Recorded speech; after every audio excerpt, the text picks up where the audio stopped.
Shalom kekasih Kristus, senang saya dapat menyapa kembali saudara sekalian dimanapun saudara berada. Hari ini saya berdoa dan berharap agar kita semua ada dalam pertolongan serta perlindungan Tuhan senantiasa. Pendengar yang dikasihi Tuhan, melalui renungan pada hari ini, saya ingin kita semua dapat memenangkan peperangan dalam menjalani kehidupan. Mari kita berdoa. Tuhan Yesus, terima kasih buat waktu yang indah pada hari ini, di mana kembali kami diisi dengan kebenaran firman-Mu, yaitu hati dan pikiran kami. Biarlah Tuhan terus berbicara melalui hamba-Mu, agar firman yang disampaikan merupakan satu kebenaran dari Engkau sendiri untuk kami. Dengan demikian, kami terus dibawa menjadi kehidupan orang yang percaya kepadamu semakin dewasa dan semakin mengenal Engkau. Terima kasih Tuhan Yesus, kami mau menyiapkan hati dan pikiran kami untuk diisi dengan kebenaran firman-Mu. Biarlah firman-Mu jatuh di tanah hati kami yang baik dan menghasilkan satu pertumbuhan dan buah-buah yang menyukakan Engkau. Dalam nama Tuhan Yesus kami berdoa. Amin. Melekat dalam Tuhan bertema menangkal serangan iblis. Firman Tuhan terdapat dalam Lukas 10 ayat 19. Demikian firman-Nya. Sesungguhnya aku telah memberikan kuasa kepada kamu untuk menginjak ular dan kalajengking dan kuasa untuk menahan kekuatan musuh sehingga tidak ada yang akan membahayakan kamu. Pendengar yang dikasihi Tuhan, kita sebagai orang Kristen bila berpikir bahwa kita akan kebal terhadap serangan setan atau iblis, itu sesuatu yang bodoh atau celaka. Pendengar yang terkasih, sekalipun Roh Kudus tinggal dalam hidup kita, tidak berarti kita bebas dari peperangan rohani. Timbulnya peperangan dalam kehidupan rohani yang terjadi di sekitar kita karena kita membuka diri atau memberi celah agar iblis masuk ke area kehidupan kita. Kekasih, sekarang kita harus menyadari bahwa kita berada dalam peperangan. Iblis seperti singa yang mengaum-ngaum mencari mangsa yang dapat ditelannya. Iblis sedang mencari mangsa untuk dapat menghancurkan hidup setiap kita sebagai pengikut Kristus. Tuhan juga sedang mencari orang-orang pilihannya yang dapat mempertanggungjawabkan sikap hidupnya sebagai umat pilihannya dengan memperlengkapi pengurapan, kuasa, dan berkat-berkatnya masuk dalam hidupnya. Sehingga tidak ada alasan untuk menjadi panik dan mengalami ketakutan karena Tuhan yang tidak terbatas jauh lebih besar dari iblis. Itulah sebabnya kita tidak boleh tunduk dan mengikuti keinginan-keinginan negatif dan menyerah pada keinginan daging. Kita hendaknya jangan menyerah tetapi harus melawannya. Hal ini telah dicontohkan oleh Tuhan Yesus di padang gurun dan Tuhan Yesus memenangkannya. Catat dalam Matius 4. Perlawanan terhadap iblis banyak dicontohkan dalam Alkitab seperti di Lukas 10 tentang seorang wanita lumpuh yang diikat oleh setan dan disembuhkan. Dalam Kisah Para Rasul 15, seorang pria yang disiksa oleh roh-roh jahat disembuhkan.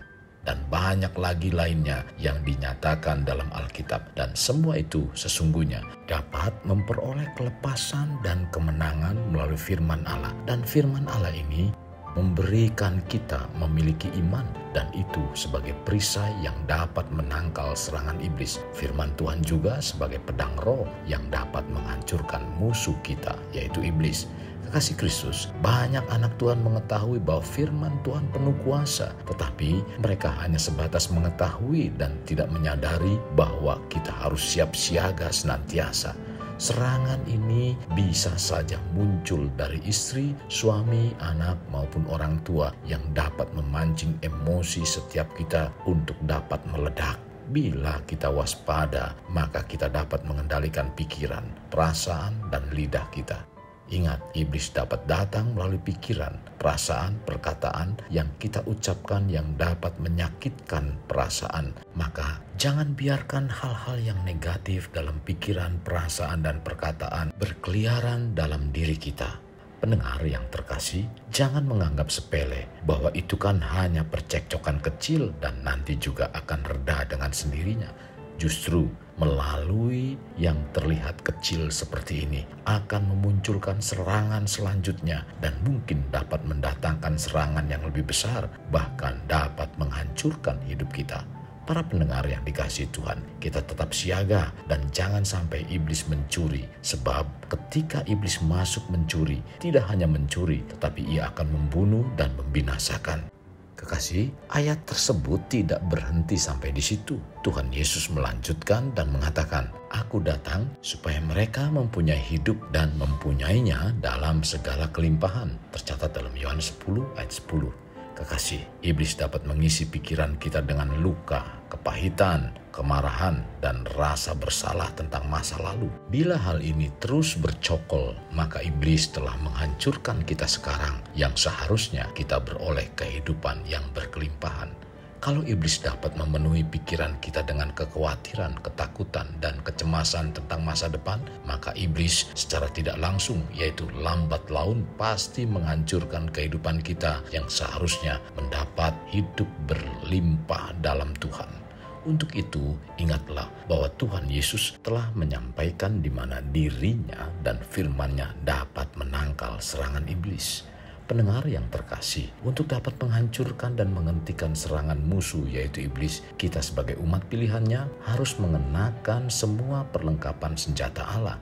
Mengapa? Karena selama kita tinggal dalam dunia ini, kita sedang diperhadapkan pada peperangan. Untuk itu, kita tidak mungkin saat kita keluar atau meninggalkan rumah tanpa mengenakan perlengkapan senjata rohani. Kenakanlah sabuk kebenaran, artinya kita bermaksud untuk tidak menerima kebohongan dan menyatakan bahwa semua yang kita katakan adalah kebenaran. Dengan pelindung ada kebenaran.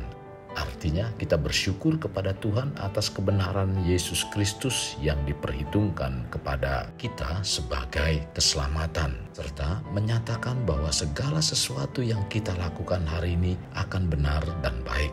Dalam perlengkapan senjata Allah ada yang namanya perisai iman yang dapat mengatasi situasi sulit, sehingga setiap kali kita berjuang menghadapinya akan menemukan suatu jawaban melalui firman Tuhan yang akan memberi kekuatan pada kita. Kekasih, untuk dapat menghalau dan menghancurkan pekerjaan iblis dalam hidup kita, maka kita harus menggunakan dan menerapkan firman Tuhan untuk menghantam atau menyerang iblis dengan firman Tuhan. Sekarang, untuk kita dapat menangkal serangan iblis, kita harus berjaga-jaga dengan mengenakan perlengkapan senjata Allah. Dengan demikian, kita bukan hanya terluput dari serangan iblis, tetapi kita dapat memenangkan peperangan. Kekasih Kristus, mari kita bawa hidup kita menjadi pribadi yang dapat memerdekakan orang dari belenggu kehidupan, layaknya terang yang menerangi kegelapan. Karena itulah yang Tuhan inginkan pada kita sebagai warga kerajaan Allah. Mari kita berdoa. Tuhan Yesus, terima kasih buat firman yang disampaikan pada hari ini. Sungguh firman-Mu mengajak kepada kami untuk kami dapat masuk dalam peperangan rohani, yaitu agar kami senantiasa menggunakan perlengkapan senjata Allah dan hidup kami senantiasa berjaga-jaga. Tuhan, dengan demikian Engkau membukakan hati dan pikiran kami supaya kami dapat menangkal serangan iblis dalam kehidupan kami, di mana kami seringkali diperhadapkan dengan tantangan-tantangan yang seringkali tidak menyangka bahwa itu menjadi satu hal yang sangat membahayakan. Maka dari itu Tuhan, jangan biarkan dalam kehidupan kami sekecil apapun masalah yang masuk dalam kehidupan kami untuk dibiarkan, melainkan harus segera dapat diselesaikan supaya tidak ada serangan yang lebih besar masuk dalam kehidupan kami. Terima kasih buat firman Tuhan yang mengingatkan kami pada hari ini. Maka dari itu Tuhan, pimpin kami supaya Roh Kudus memberikan kekuatan dan mengingatkan hidup kami supaya kami terus tegak lurus dalam kebenaran firman Tuhan dan nama Tuhan dipermuliakan. Inilah doa kami, dalam nama Tuhan Yesus kami berdoa. Amin. Kasih Kristus, mari kita akhiri dengan mengedahkan kedua tangan kita. Terimalah anugerah berkat dari Allah Bapa, kasih sayang daripada Yesus Kristus, dan persekutuan dengan Roh Kudus yang memberkati, melindungi, dan menyinari engkau dengan wajah-Nya, serta memberi engkau kasih karunia di mana Tuhan menghadapkan wajah-Nya kepadamu dan memberi engkau damai sejahtera. Tuhan juga mencurahkan berkat secara rohani, berkat secara jasmani, dan berkat secara ekonomi, di mana berkat Abraham, berkat Ishak, berkat Yakub dicurahkan dan dilimpahkan dari saat sekarang sampai Maranatha tiba, dalam nama Tuhan Yesus. Amin. Sampai jumpa di renungan berikutnya. Tuhan Yesus memberkati.